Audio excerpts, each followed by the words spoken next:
We used to have a pastor who would say, when you pray, God has three answers. One is yes, the other one is no, and the third one is you got to be kidding. So I'm not sure which one it is yet. From humble beginnings in rural Georgia to the White House and decades of tireless work for peace, human rights, and social justice. Today, we are honouring the extraordinary life and legacy of the 39th President of the United States, Jimmy Carter, who sadly passed away today at the age of 100. I'm Liam Heffernan, and you're listening to a very special episode of America, a history podcast.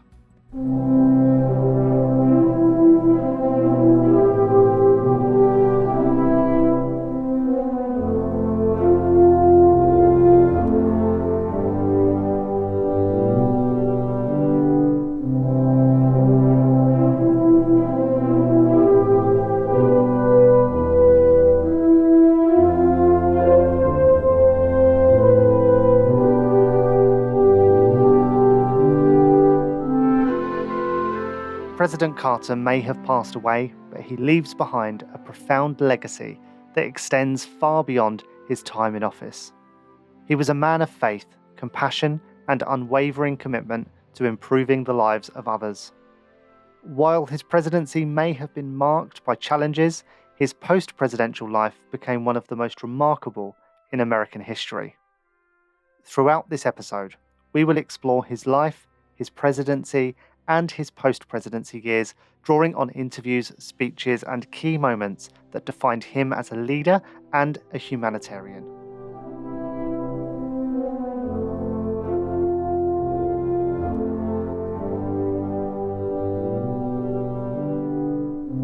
James Earl Carter Jr. was born on October 1st, 1924, in the small town of Plains, Georgia. He was raised during the Great Depression, and his early years were spent on his family's peanut farm. Carter's upbringing instilled in him a deep understanding of hard work and community values. His father, Earl, was a farmer and local businessman, and his mother, Lillian, was a nurse. Carter would later say that it was his mother's sense of compassion and service that inspired him throughout his life. Despite the challenges of rural life, Carter excelled academically, eventually earning a place at the U.S. Naval Academy in Annapolis, Maryland.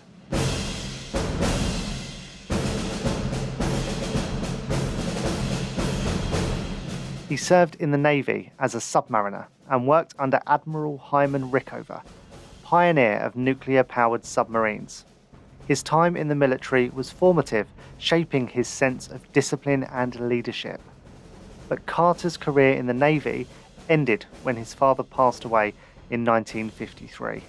Here's Jimmy Carter from a CNBC interview where he reflected on that time. I had the best job in the Navy. I was in charge of one of the two nuclear submarines being built at that time. And it was a choice assignment for any young officer of my rank. And it was a very torturous decision for me to make. I never had thought about it before. When I got back where I was working in Schenectady in New York and told my wife had planned to leave the Navy, she was very angry. In fact, later when we drove home from Schenectady in New York to Plains, Georgia, 7-hour drive, she never spoke to me on the way. If she had to go to the restroom, she would tell our oldest son, "Tell your father I need to stop at the restroom." She was very upset about going back to a little tiny town of Plains. He returned to Plains to manage the family farm and step into the role of community leader, just as his father had done before him. But his ambitions extended beyond Georgia.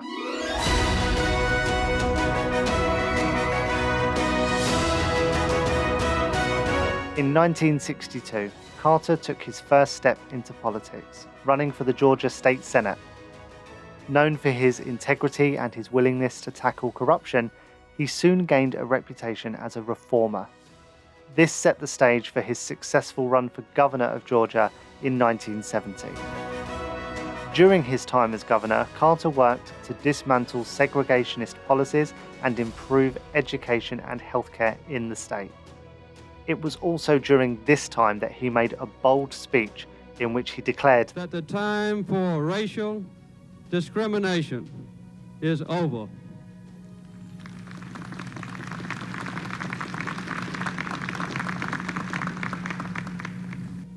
No poor, rural, weak, or black person should ever have to bear the additional burden of being deprived of the opportunity of an education, a job, or simple justice.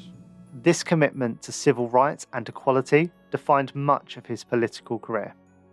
By 1976, America was looking for a leader who could restore faith in the presidency after Watergate and the resignation of Richard Nixon. Carter, a relatively unknown figure at the time, on the national stage at least, launched a campaign that emphasized honesty, transparency, and a connection to the everyday struggles of Americans. He presented himself as a Washington outsider, a peanut farmer who would bring integrity back to the White House.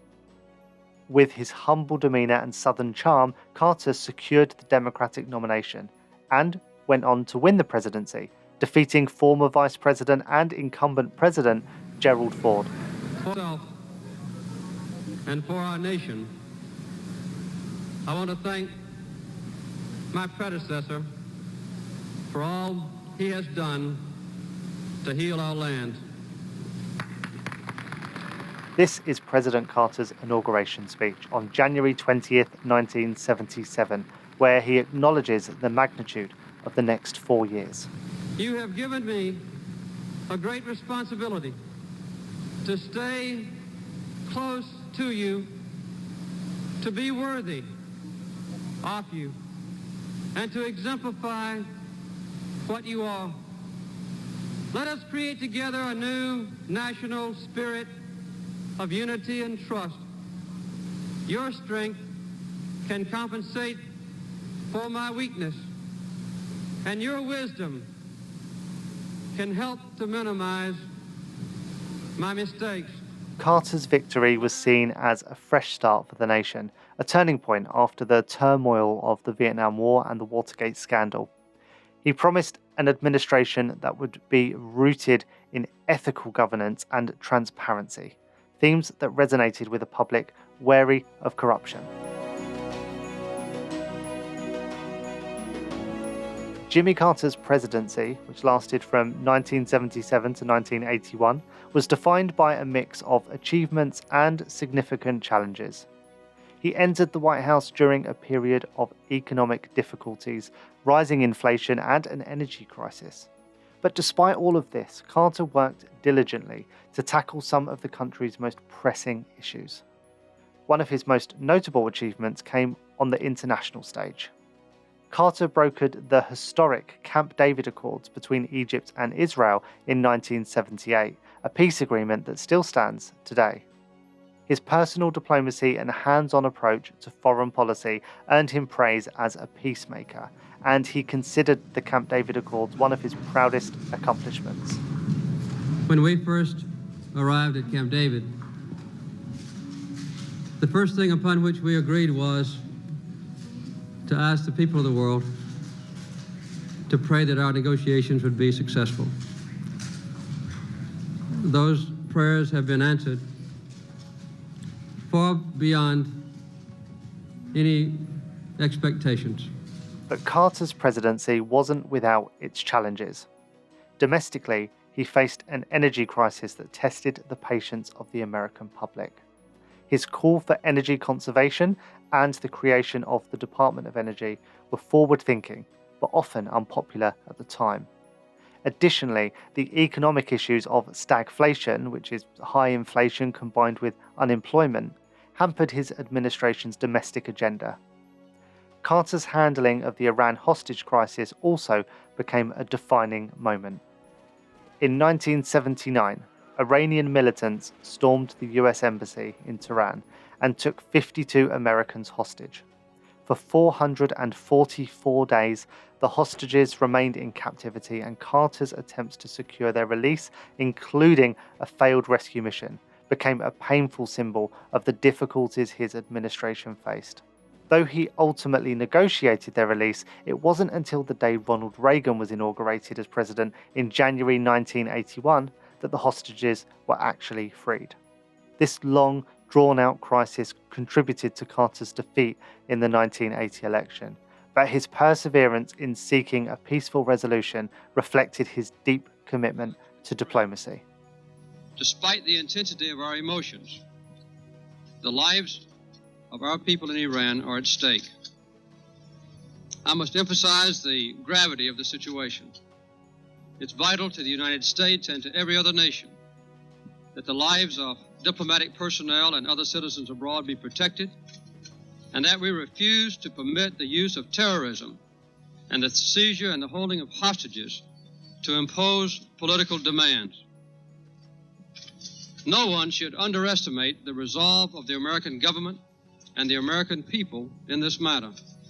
While his presidency was often overshadowed by economic troubles and foreign policy crises, his legacy has been re-evaluated over time. His emphasis on human rights, both domestically and abroad, was pioneering. He placed a strong focus on ethical governance and environmental sustainability, warning of the dangers of climate change and dependence on foreign oil long before these became central issues in American politics. His administration also saw the creation of important institutions such as the Department of Energy and the Department of Education.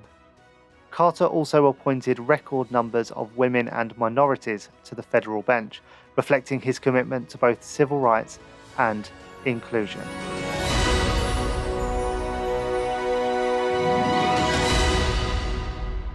Carter, in some ways, represents this last moment of potential unity, of potential bipartisanship. He represents the first moment in modern times when Americans reached out to someone very deliberately who was a Washington outsider and hoped for the best. This is Professor Daniel K. Williams from the University of West Georgia, speaking on a previous episode of this podcast. It's unfortunate that Carter did not experience greater success in working actually with members of his own party in Congress. When he came into office, both houses of Congress were controlled by the Democrats, but Carter was a different sort of Democrat, and it was difficult for him to work effectively with congressional leaders. Nevertheless, I think his commitment to fiscal responsibility, his commitment to moral principles in foreign policy, and his commitment to trying to do what he believed would be best for every group of Americans, rather than to be beholden to what he might have viewed as special interests or even partisanship, is something that I think is admirable, and something that I think will have to be reckoned in his favor as we evaluate his legacy.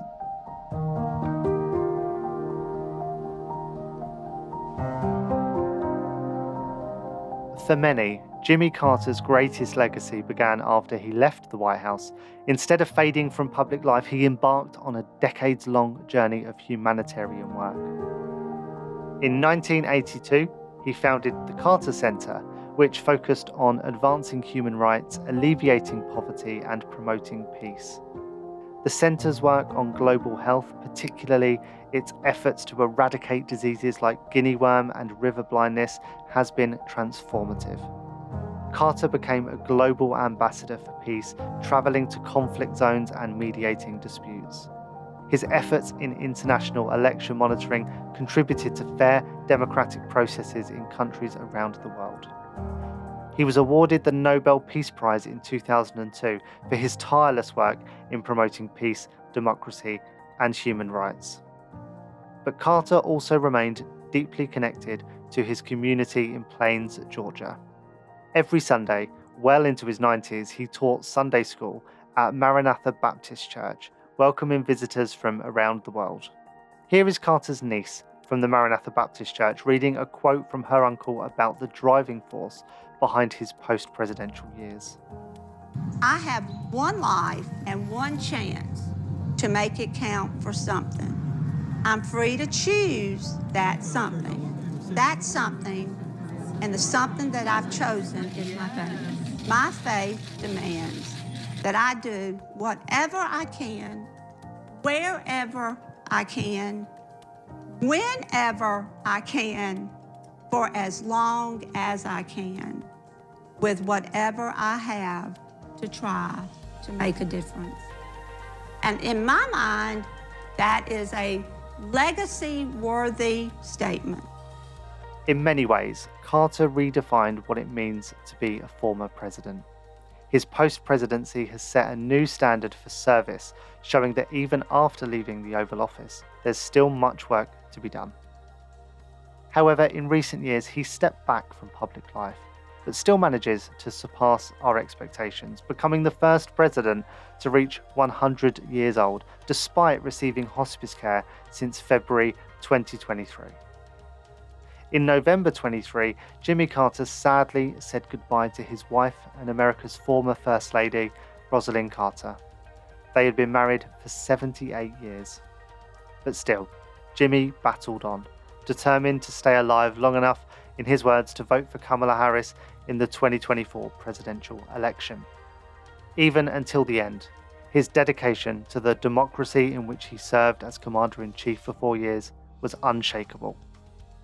On his 100th birthday, longtime colleague, friend, and fellow President Joe Biden delivered this message. You've always been a moral force for our nation and the world. I recognized that as a young senator. That's why I supported you so early. You're a voice of courage, conviction, compassion. Your hopeful vision of our country, your commitment to a better world, and your unwavering belief in the power of human goodness continues to be a guiding light for all of us. Put simply, Mr. President, I admire you so darn much. May God continue to bless you, Mr. President. You've been a good friend. Jimmy Carter's life was one of service, humility, and deep moral conviction. From his efforts to bring peace to the Middle East, to his dedication to eradicating disease, to his enduring faith and compassion, Carter's legacy is one of profound impact. His presidency may have been defined by struggles, but his lifelong commitment to making the world a better place will always endure. And so, there are no better words to sign off this dedication, and no better way to epitomize the man and the president that he was than with a quote from President Jimmy Carter himself. I'd like to see our country be the champion of basic human rights. I'd like for our country to be looked upon as a foremost proponent and protector of liberty, freedom, and democracy. I'd like to see our country be unselfish for a change. So I would say peace and human rights and freedom and the alleviation of suffering are the characteristics, in my opinion, of a great nation.